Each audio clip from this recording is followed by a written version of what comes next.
लोगों के लिए जो मुझे बहुत अरसे से रिक्वेस्ट कर रहे थे, इनबॉक्स कर रहे थे, ईमेल्स कर रहे थे कि मुर्शिद हमें बता दें, गाइडलाइन दे दें, हमने भी यूके आना है, कैसे प्रोसेस करना है, कैसे अप्लाई करना है। एक एक को रिस्पॉन्ड करना मेरे लिए पॉसिबल नहीं था, तो मैंने आप लोगों के लिए वीडियो बना दी है। अच्छा, तो जो पहला आप लोगों का कंसर्न होता है ना, जो मोस्ट हाईलाइटेड है, जो मैंने फील किया है, वो ये होता है कि पैसे कितने चाहिए यार, पैसे कितने होने चाहिए तो हमारा एडमिशन हो सकता है। तो ये भी जो चीज़ है ना, ये वेरी करती है। मिनिमम कॉस्ट जो है, जो मैं रिकमेंड करूँगी कि आप लेके आए ही आएँ या बंदोबस्त करें ही करें, वो होती है 30 लाख, जिसमें आपके फ़्लाइट्स, आपका आइल्स, आपकी ट्यूशन ड्यूज़ की बहुत हद तक इंस्टॉलमेंट निकल जाती हैं। आपका मतलब स्टार्ट हो जाता है अच्छा इधर इंग्लैंड आके, उसके बाद आपको जॉब्स मिलती हैं, आप खुद ही आगे कर लेते हैं। अब कुछ लोग ऐसे हैं जिनके पास पॉसिबल नहीं होता कि इतने पैसे भी हों, वो असल मेरा ख्याल है बेसिकली मेरे पास आते हैं कोई जुगाड़ वगैरह ये वो, तो आप किसी से लोन ले लें स्टार्ट में। वैसे मैं रिकमेंड नहीं करूँगी कि लें, क्योंकि बहुत मुश्किल होती है यहाँ पे लाइफ। तो मुझे नहीं समझ आ रहा कि मैं आप लोगों को कहूँ कि लें कि ना लें, क्योंकि आप लोगों की ज़िंदगी यहाँ पे भी आके मुश्किल ही होगी। लेकिन कुछ लोग लेके आते हैं और यहाँ पे आके उतार भी देते हैं। मैंने खुद बतौर 15 लाख उतारा है यहाँ पे आके, शुक्र है अल्लाह का, एक साल में उतार लेते हैं। लेकिन कैसे उतारते हैं ये मैं आपको बताती हूँ। अब ये क्वेश्चन जो है वो आपके सेकंड क्वेश्चन से रिलेट करता है कि जो लोग मुझसे पूछते हैं कि कोर्सेज कौन से चूज़ करने हैं हमने। तो देखिए, कोर्सेज आपने चूज़ करने हैं ना, तो आपने एक चीज़ का ध्यान रखना है कि इजी कोर्सेज हों, असाइनमेंट्स बेस हों, एग्ज़ाम बेस ना हो, क्योंकि आपने यहाँ पे आके कमाना है, आपने यहाँ पे आके सेटलमेंट करनी है। आपके यहाँ पे घर वाले नहीं है, आपने घर वालों के भी हिस्से के काम खुद ही, अपने कपड़े धोने, खाना पीना सब कुछ खुद ही करना है। तो आपके ऊपर इतनी जिम्मेदारियाँ होनी है, उसके बावजूद जब आप पढ़ने बैठेंगे ना, तो आपको लग जाएगी समझ। तो इसलिए कोर्सेज आपने वो उठाने हैं जो असाइनमेंट्स बेस हों, ईजी हों, ताकि आप जॉब भी कर रहे हैं, कमा भी रहे हैं, लोन्स भी उतार रहे हैं ना, तो इतना आप पे बर्डन ना पड़े। तो इसलिए अगर आपका पर्सपेक्टिव सिर्फ पाकिस्तान से एग्जिट है, यहाँ पे सेटलमेंट है, एजुकेशन नहीं है, तो फिर कोर्सेज आपने इजी लेने हैं। मेक श्योर असाइनमेंट्स बेस्ड हों, इवन के इजी भी होंगे तो भी मुश्किल बहुत होगा मैनेज करना, क्योंकि यहाँ पे आके आप पे जिम्मेदारियाँ डबल की ट्रिपल की पता नहीं कितनी हो जाएंगी। लोन्स उतारना कोई आसान काम नहीं है। लेकिन अगर आपका मेन पर्सपेक्टिव एजुकेशन ही है और आप अपने इंटरेस्ट के मुताबिक कोर्सेज चूज़ करना चाह रहे हैं, जैसे कि अकाउंटेंसी हो गया, मेडिकल हो गया, इंजीनियरिंग हो गया, ये वो कोर्सेज हैं जो यहाँ पे भी आसान नहीं है, ये असाइनमेंट्स बेस नहीं है। इनके लिए आपको यहाँ पे भी दिन में इतने इतने घंटे देने पड़ेंगे। आपका माइंड फोकस्ड होना चाहिए इन कोर्सेज के लिए। तो इन कोर्सेज में अगर आपने एडमिशन लेना है तो आई विल रिकमेंड यू, मैं आपको कहूँगी कि मेक श्योर कि एटलीस्ट आप अपनी ट्यूशन की सारी ड्यूज़ पहले से ही पीछे से लेके आएँ, यहाँ पे अदा कर चुके हों। यहाँ पे आके इतनी टफ स्टडीज़ के बावजूद भी आपने पार्ट टाइम करके किसी तरीके से रेंट्स वगैरह, बिल्स वगैरह तो चले दे देंगे, लेकिन ट्यूशन के जो ड्यूज़ हैं और पीछे से अगर लोन्स लेके आए हुए होंगे तो इतनी टफ स्टडीज़ में मैनेज करना बहुत मुश्किल, एक इम्पॉसिबल सी चीज़ है। सो मेक श्योर कि कोर्सेज सेलेक्ट करें आप अपनी सिचुएशन, हालात के मुताबिक। अब जो सेकंड मेन कंसर्न होता है आप लोगों का, या थर्ड क्वेश्चन कि कोर्सेज सेलेक्ट करना, चूज़ करना, इन्फॉर्मेशन ये सब कैसे है। तो देखें, इंटरनेशनली पूरी दुनिया से यहाँ पे लोग अप्लाई कर रहे होते हैं, तो इसलिए इन्होंने एक प्लेटफॉर्म ऑनलाइन दिया हुआ है। इनकी वेबसाइट्स इसलिए अपडेटेड होती हैं। इनकी वेबसाइट्स पे आप जाएं, हर यूनिवर्सिटी की एक अपनी वेबसाइट होती है, वहाँ पे हर यूनिवर्सिटी ने अपने कोर्सेज की डिटेल्ड इन्फॉर्मेशन दी होती है, मॉड्यूल्स की, इंस्टॉलमेंट्स की, टीचर्स की, वेकेशंस की, हॉलीडेज़ की, सब इन डिटेल इन्फॉर्मेशन आप लोगों को वहाँ पे मिलेंगी। क्योंकि सब अप्लाई कर रहे हैं ना, डिफरेंट मुल्कों से लोग अप्लाई कर रहे हैं, तो उन्हें अपनी वेबसाइट अपडेट करनी पड़ती है, सारी इन्फॉर्मेशन देनी पड़ती है।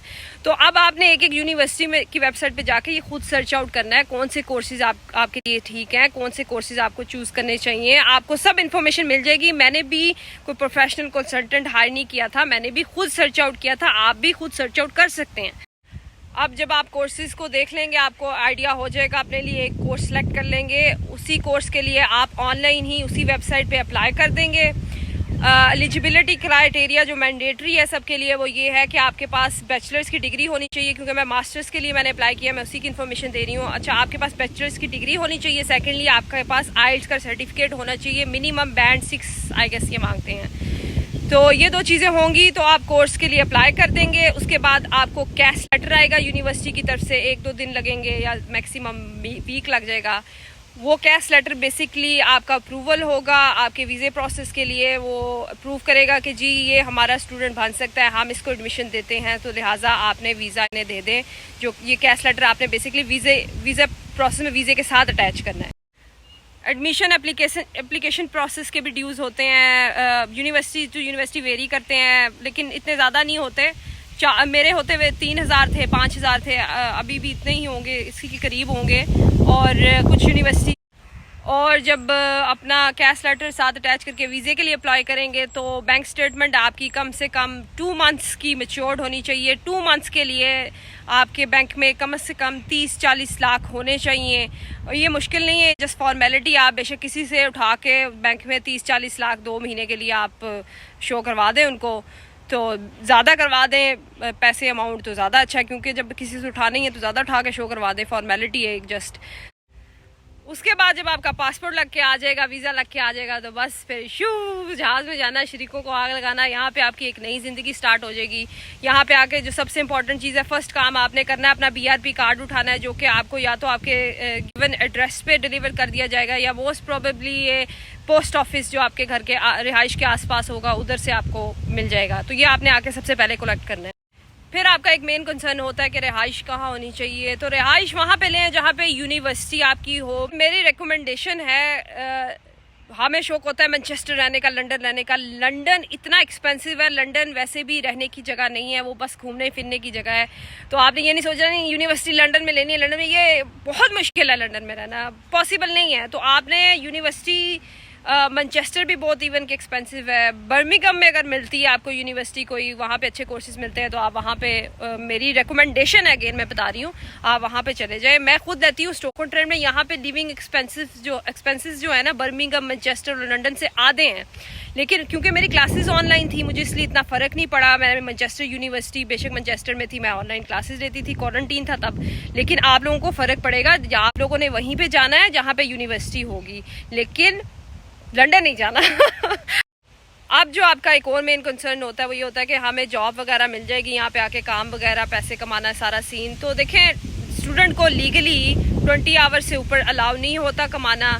तो अब आपके पास इतने तो हाई स्किल्ड नहीं है ना कि अगर आपकी कंपनी हायर कर रही है तो भाई आप 20 आवर्स में उसको इतना फ़ायदा दे दें कि वो आपको हायर कर ले। तो ज़ाहिर बात है आपको कोई कुर्सी मेज़ वाली जॉब नहीं मिलने लगी, ठीक है ना।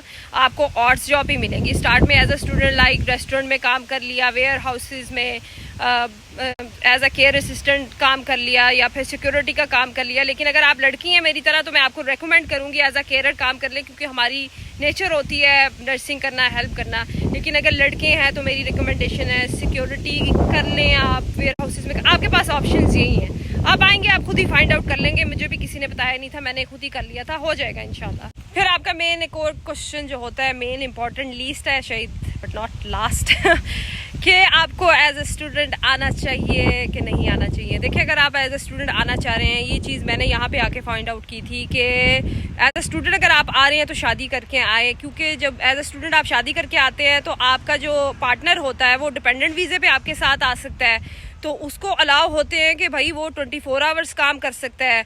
इसलिए अगर पीछे से आप लोन्स भी लेके आए हुए हैं ना, तो भाई वो आप और वो मिलके 1 साल महीना उतार देंगे। उसके बाद साल की मास्टर्स की डिग्री के बाद आपको 2 साल का वीज़ा मिलता है, BRP जो होता है, उस पर आप मिलके कहीं से कहीं पहुंच सकते हैं। तो आपको अगर एज अ स्टूडेंट आ सकते हैं तो शादी करके आएँ, ज़रूर आएँ, फिर आपकी लाइफ बहुत ईजी हो जाएगी। मैं तो सिंगल थी ना बचपन से ही, तो मुझे नहीं, किस्मत थोड़ी सी मनूस मेरी, मुझे आगे मुशक्कत डबल करनी पड़ी। लेकिन अगर आप शादी करके यहाँ पे आते हैं तो बहुत आसान हो जाएगा। मैं रोती होती थी, मैंने क्यों नहीं शादी की अम्मी अबू ने, मैं काश मैं भी किसी को लेके आती। आपका पार्टनर पढ़ा होगा और आप धड़ाधड़ कमा रहे होंगे, और आधी पैसे उतने ही लगेंगे, लेकिन आपको एक बंदा फ्री में मिल जाएगा जो कमाएगा, जो आपका 24 आवर्स आपके साथ होगा, आपको डिप्रेशन नहीं होगा, आपको कंपनी मिल जाएगी। तो अगर आप शादीशुदा कपल है तो ज़रूर अप्लाई करें, ज़रूर आए। तब आपको लोन्स भी उठाने पड़े तो लोन्स उठा के भी आएँ। सो गाइज, आई होप कि मैंने आप लोगों के क्वेश्चंस के काफ़ी के आंसर्स दे दिए। अभी भी किसी का क्वेश्चन है तो आपने इनबॉक्स नहीं करना, मुझे कमेंट कर दें नीचे, मैं रिप्लाई करूंगी। मैं पॉसिबल होगा इन टेक्स्ट आप लोगों को एक्सप्लेन करना तो कर दूंगी, नहीं तो कोशिश करूंगी वीडियो के थ्रू किसी तरीके से कर दूं। ना कर सकी तो माइंड ना करना, समझ जाना मेरे लिए पॉसिबल नहीं है। वीडियो अच्छी लगी तो लाइक कर दें, सब्सक्राइब कर दें, आगे शेयर भी कर दें, ताकि मेरा चैनल प्रमोट हो और मैं मज़ीद आप लोगों के लिए ऐसी वीडियोज़ बना दूँ। Thank you, bye.